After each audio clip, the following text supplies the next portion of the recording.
Hey guys, it's Gary. I am going to be opening up another Ryobi battery. This was gotten from the recycling drop-off bin in front of the Home Depot. If you don't know, Home Depot, and actually a lot of stores, Home Depots, Lowe's, Best Buy, Staples, a bunch of the big stores will take old batteries for recycling that you can just drop off. It's free. In fact, it's usually for a lot of them, it's just a bin by the front door where you can drop them into. Some of them you go in, like Staples and Best Buy, you go up to like the customer service desk or the tech, the Geek Squad, and I forget what the Staples version is, but you go up to those counters to drop off like old UPS batteries and stuff.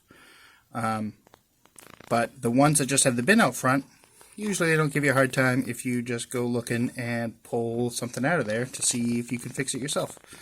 So I've got, this is a P102 18 volt Ryobi 1.3 amp hour battery.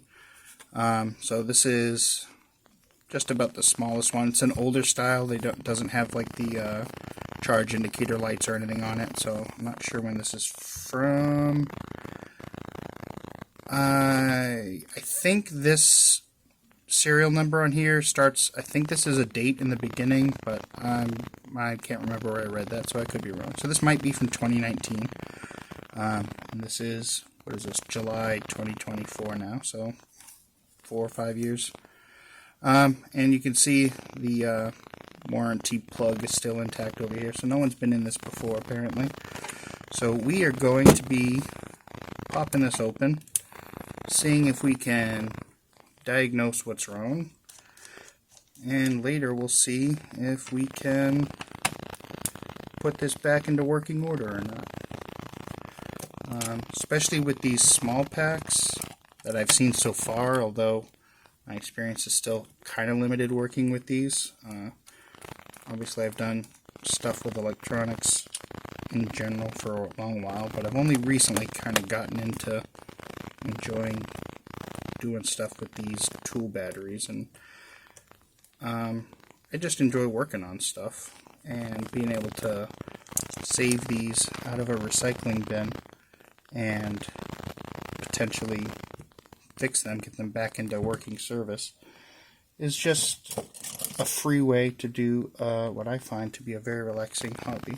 So this plug that's in there that covers one of the screw holes, that's for warranty stuff. So if you do have a bad battery, make sure it's out of warranty before you break this plug, because otherwise you will never ever get warranty out of it. And if we just kind of stab into that a little bit, this might not be the best screwdriver to do this with, it's kind of big. Nope, let's get something small.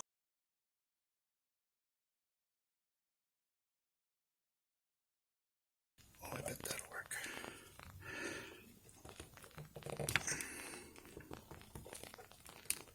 Really? That's not going to work?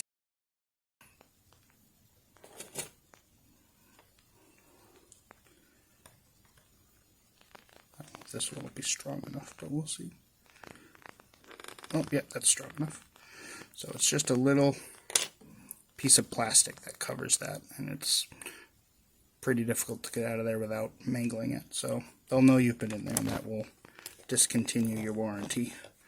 So don't do this if you're still under warranty or think you might be. Just throw away that plug because there's no point in putting it back. So with there's 4 screws on the edges and 1 at the top of this conning tower shape, and then you can just kind of gently rock and this will come apart. Just want to make sure that we don't do anything, break anything off, because it can come off kind of abruptly sometimes. So here is our battery pack. Let's come in here, pop this out the rest of the way. We've got these spring-loaded side clips. We'll just put these back in place so that we don't lose them. And put the screws in here, so we don't need those. We can set that aside for now. Alright, so first thing we want to do is put our eyes on everything and look for any kind of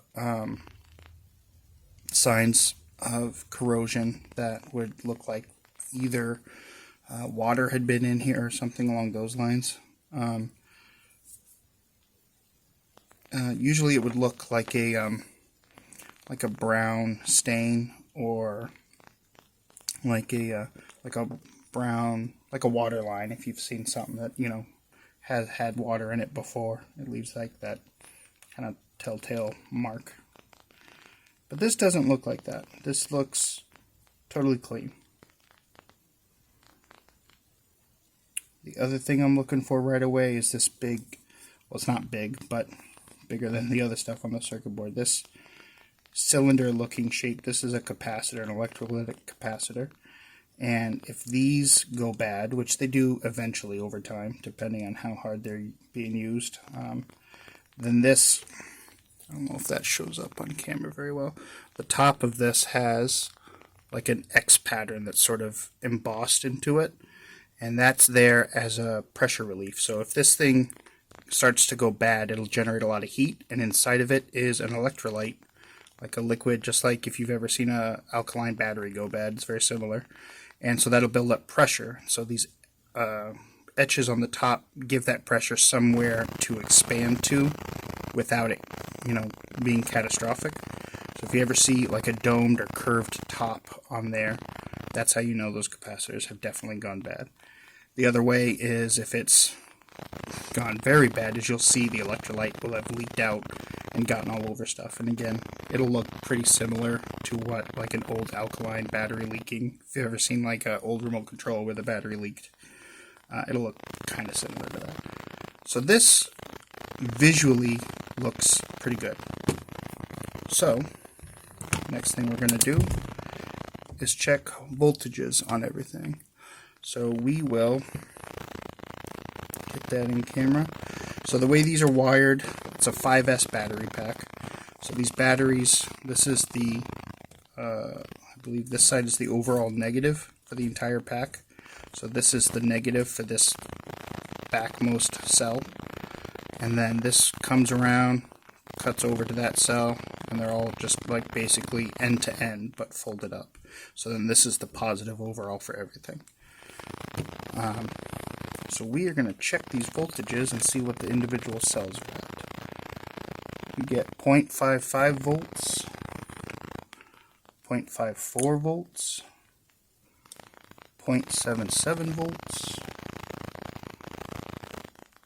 1.2 volts, and 1.4 volts. Okay. And that should be positive. Just because I'm not switching my probes back and forth, side to side, I'm seeing what the polarity looks like.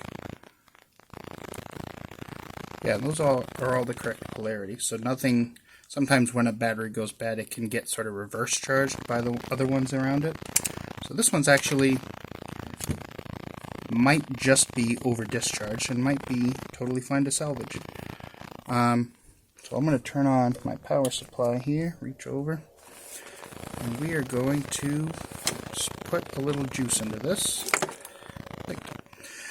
So, you've probably seen people online talk about when you've got a battery that won't charge, it's over discharged. They'll say, oh, we'll just take some spare wires and hook up a good battery to it and hold it there for a few seconds and then put it right on the charger and see if that fixes it. It's a very dangerous way to do it. It should not be done that way. And I'll try to give you a very short reason about why. The reason is, so all this circuit board stuff on here is battery protection circuitry. So what this does, there's a little microchip in here, under there, and what it basically does is, through these wires you see going out to both sides, it measures the voltage of each individual battery or each individual cell in the battery, and it checks because there is an upper and lower safe charge voltage for each for these types of cells. And if you go above or below those limits, it can get very dangerous very quick. So what the whole purpose of this brain on here, this little monitoring circuit, is to make sure that these batteries stay within a safe range. And if they go out of that safe range, these larger black chip looking things on the back, these are switches basically. So what happens is the little brain can send a signal to these and tell them to disconnect the negative lead of the battery from this connection point where it goes into the tool. And so that disconnects the battery and stops it from working. It'll also keep this turned off so that it won't take a charge either. So the whole reason for that is because if they've gone outside that safe range, the batteries can become much more dangerous, because they can get physically damaged by that, by little like crystalline growths, crystallization growths that can happen internally, microscopically, and it can make them susceptible to a short circuit, which can be very dangerous if it happens with a large charge on there. So what we are going to do is, by taking it out of its by taking it out of the case and connecting directly to the battery cells themselves, we're bypassing that brain and kind of just doing what we want to do with the battery, which is dangerous if you don't know what you're doing. It's very important to be safe about this.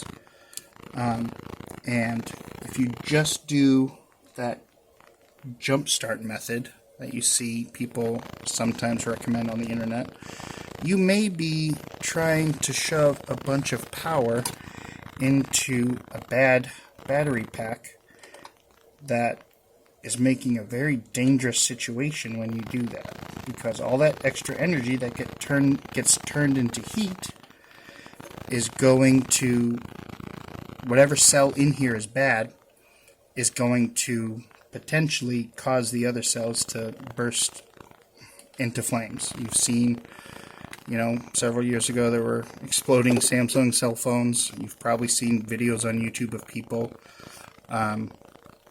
stabbing a battery or something silly like that, and you see how rapidly destructive and explosive that can be. And the same kind of thing happens when one of these batteries goes very bad. It has the potential to go kaboom, which obviously can be very dangerous, hurting people that are nearby when it happens, or causing a fire that will take out your house. So what we're doing is we are plugged onto the overall negative and the overall positive, and we are putting a very, very slow charge into it. And we're going to max out, we're going to stop charging as soon as we hit that minimum safe range. So on these cells, because there's 5 in series, right? It's 5 that zigzag and they're in series. In series means they're like end to end, and in parallel means like their ends are common together. Let me grab, this will demonstrate. So these are just regular C batteries. So if they're end to end like this, that's in series. And if they're, whoops, one of the connections came off. If they're side by side and you've got like these connections to the same wire and these connections to the same wire, then that's in parallel. And you can have in parallel and in series at the same time. So like if we did these like this, right? So we've got 2 in series plus 2 in parallel. So that'd be a 2S, 2P. So if you have them just like this, that's 2S, 1P, right? There's only 1 in each parallel section. So put this connection back on. The safe range for one individual cell like this, one lithium-ion cell, the upper charge limit is 4.2 volts, and the lower cutoff limit is usually 3 volts on cells for this. So when you have them in series, you add up their voltages to get the total voltage of the pack. And when you have them in parallel, you add up their capacities to get the total capacity of the pack. So since these are just, it's one series with no extra ones in parallel, so 5 in series times that voltage range gives you the overall pack voltage range. So 3 times 5 is 15 for a lower cutoff, and 4.2 times 5 is 21 for an upper cutoff. So they market it as, Ryobi markets these as 18 volts because that's sort of the midpoint. But any other tools that also have, most of them will advertise it as a 20 volt battery pack because they want to be able to show off the bigger number. But they're actually the exact same. They will have the exact same range. It's the same type of technology on the inside.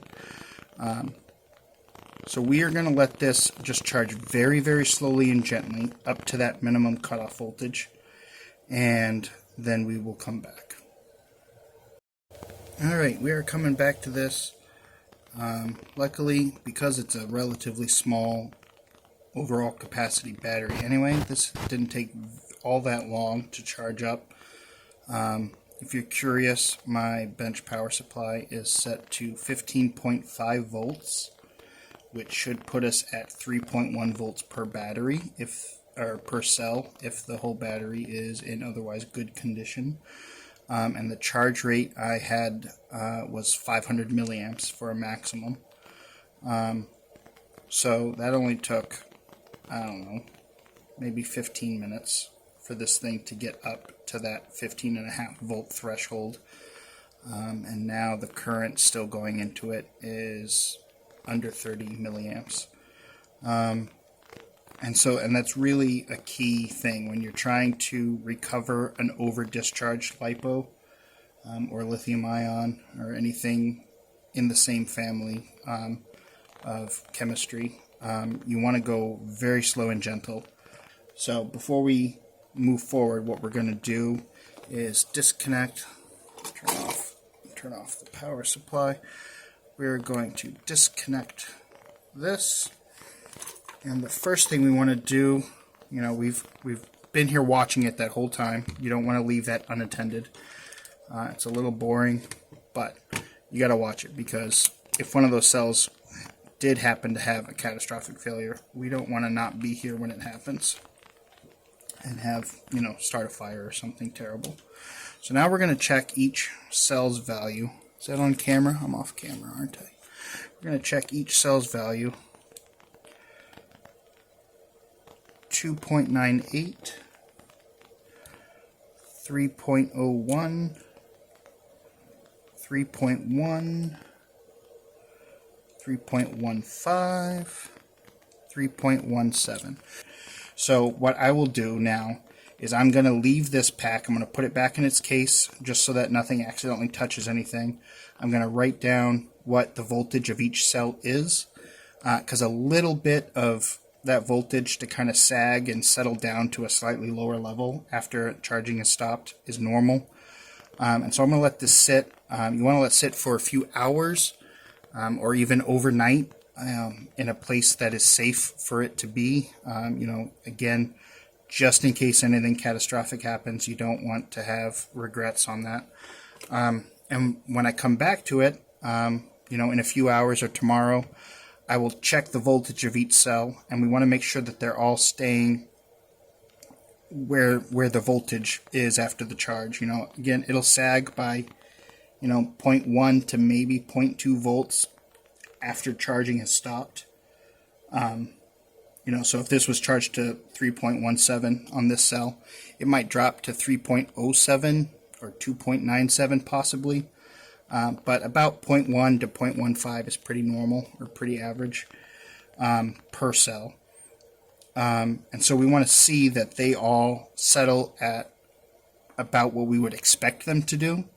And then after that, if that passes that stage of the check, then we will rebalance the cells by charging up those that are lower, putting them all so that they're at the same voltage. And then we will still gently, but at a higher rate, charge the pack up to full capacity. and then do the same thing. We'll let it sit for a few hours, a day, more if you want to. More won't hurt, but at least a few hours to a day. And then recheck each cell. Make sure they are still in balance and settled into a sensible voltage. And if they pass that check again, then we'll do a couple charge and discharge cycles at normal rate. So you can put it into, if you have a discharger that you can use to discharge it, or you can put it into a power tool and run it flat, and then put it into a normal charger, normal Ryobi charger, and let it charge back up, and do that 2 or 3 cycles, and be monitoring it. Make sure you don't feel like something's getting excessively overheated or anything like that. You can put your hand right on it. It'll get, this will, if you're putting it in a tool that's using a lot of energy all at once, it will get warm, and it might even get really hot. But you should pretty much always be on the outer case, especially be able to put your hand on it, and it might feel hot or even a little uncomfortable, but it shouldn't be like way too hot to touch ever. And certainly if you see smoke, stop. So we're going to do that with this. I'm going to put this aside safely. I'm going to put it back in its case. Pop the screws out of here. I'm going to put it back in its case just so that nothing can accidentally touch these contacts and short something out. Just kind of bend those 2 clips on the side. This should lower in.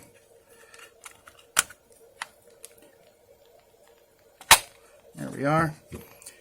And then I'm just going to set this on top, and we'll put these in loose, and I'll come back to this and do what I just explained. And then I'll give you I'm just going to put a couple threads in so these don't fall out and get lost. So I'll do that and give you guys an update after that step. So far, I'm kind of willing to bet this pack is going to be okay. Oftentimes, if the cells, that first initial bit of charge goes in without generating any heat, and the cells stay in balance, and again, these ones are very slightly out of balance, but it's also an old pack, so I'm not immediately concerned by that. And there's a good chance that this pack is going to be fine and safe to use, but until you go through these steps the right way and with the right amount of patience, because each one of those steps, waiting for several hours to overnight a few times, and then a couple charge and discharge cycles, that can be frustrating to have the patience for if you really just want to get her done. But it's the right way to do it. So I will go through those steps, and then we'll come back to this battery after that, and we will see how it is. And I'm going to put a little mark on here. I'm going to put just a little number 2 right here, and that way we'll know which battery that is. So I put on that first, well, no, that doesn't matter. It's a different video. So we'll put a number 2 here, so that we know which one this is, and we'll come back to it later. Thanks.